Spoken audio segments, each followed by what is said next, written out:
అనగానే ఒక బీట్ వస్తుంది పయ్యా. ఆ బీట్తో మన ఫ్రూట్ కింగ్, అదే మన దర్శకేంద్రుడు ఒక ఫ్రేమ్ సెట్ చేస్తాడు పయ్యా. అసలు అరాచకం అంటే అదే.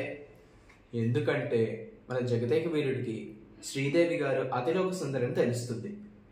అందుకే ఆ థీమ్ మీరు అబ్జర్వ్ చేస్తే వాళ్ళు ఎక్కడో అంతరిక్షంలో గ్రహాల మధ్య డాన్స్ చేస్తున్నట్టు ఉంటుంది. అసలు ఆర్ట్ డైరెక్టర్ని మెచ్చుకోవాలి, మన దర్శకేంద్రుడిని కూడా మెచ్చుకోవాలి. బాబా అప్పట్లో ఈ సినిమా రిలీజ్ అయినప్పుడు తుఫాన్ వచ్చింది, ఇప్పుడు యుద్ధం వచ్చింది. థియేటర్లో మెగాస్టార్ బాంబులు పేలుతున్నాయి. ఇంకో విచిత్రం ఏంటంటే అప్పుడు మా నాన్న వాళ్ళ నాన్నని, అంటే మన తాతగారిని, మా తాతగారిని టార్చర్ పెట్టి సినిమాకి తీసుకెళ్ళారు. ఇప్పుడు మా నాన్న నన్ను టార్చర్ పెట్టి ఈ సినిమాకి తీసుకెళ్ళారు. నాకే అద్భుతం చూపించాలని. నిజంగానే అద్భుతమే, ఊహించలేని అద్భుతం.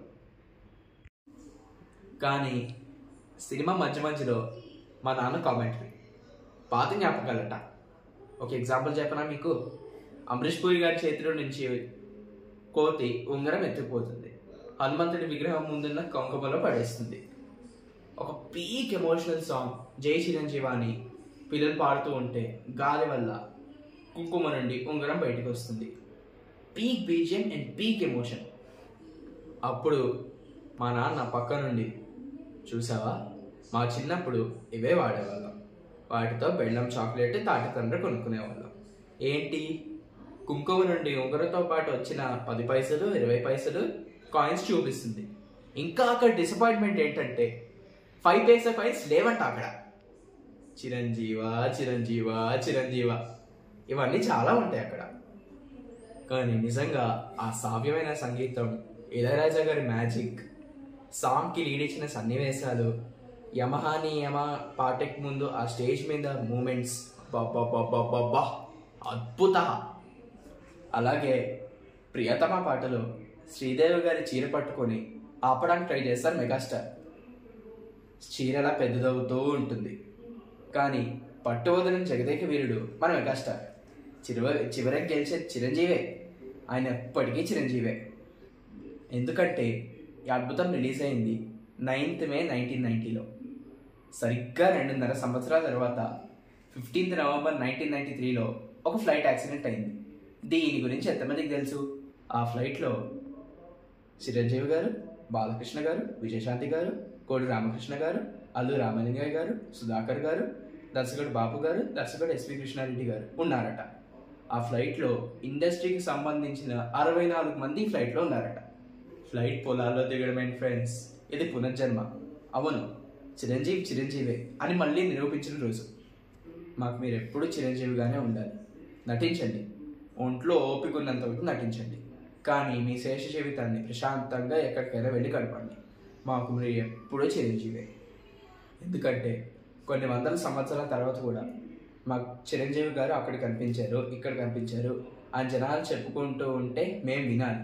ఎలా అయితే హనుమంతుడు కనిపించినప్పుడు జనాలు చెప్పుకుంటారో అలాగే మీ గురించి కూడా చెప్పుకోవాలి. ఎందుకంటే మీరు ఎప్పటికీ చిరంజీవే. ఏంటి కొంచెం మ్యాటర్ సీరియస్ అయినట్టుంది? సరే, ఫన్ కోసం ఒక టాపిక్ చెప్తా. చిరంజీవి గారు ఈ సినిమాలో హెల్త్ ఇన్సూరెన్స్ పాలసీ తీసుకున్నారు, తెలుసా మీకు? ఏంటా పాలసీ? శ్రీదేవి గారు. ఎందుకంటే చిరంజీవి గారు తన రైట్ హ్యాండ్ని చెట్టుకేసి కొట్టబోతారు. ఎందుకంటే శ్రీదేవి గారు ఆ దెబ్బలని న్యాయం చేస్తారు.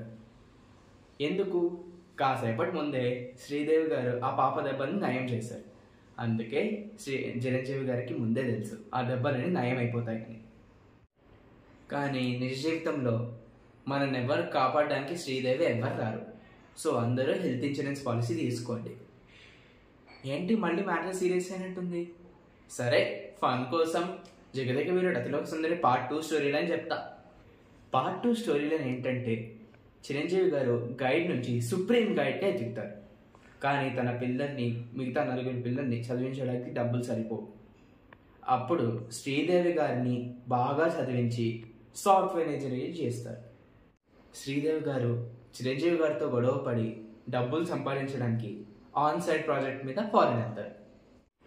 అక్కడ శ్రీదేవి గారి కూతురు బాగా చదువుకొని మెడిసిన్లో జాయిన్ అవుతుంది. అక్కడ ల్యాబొరేటరీలో ప్రాక్టికల్స్ చేస్తున్నప్పుడు కప్పలకు వస్తున్నప్పుడు ఎప్పుడో పార్ట్ 1లో చేపమింగని ఉంగరం ఈ కప్పలో నుంచి బయటకు వస్తుంది. ఈ విషయం ఇండియాలో ఉన్న చిరంజీవి గారికి, తన కొడుక్కి, మిగతా 4 పిల్లలకి తెలుస్తుంది. అప్పుడు చిరంజీవి గారు బాబా ఆగమ్మ చెప్పండి. చిరంజీవి గారి కొడుకు ఎవరమ్మా? రామ్ చరణ్. శ్రీదేవి గారి కూతురు జాన్వీ కపూర్.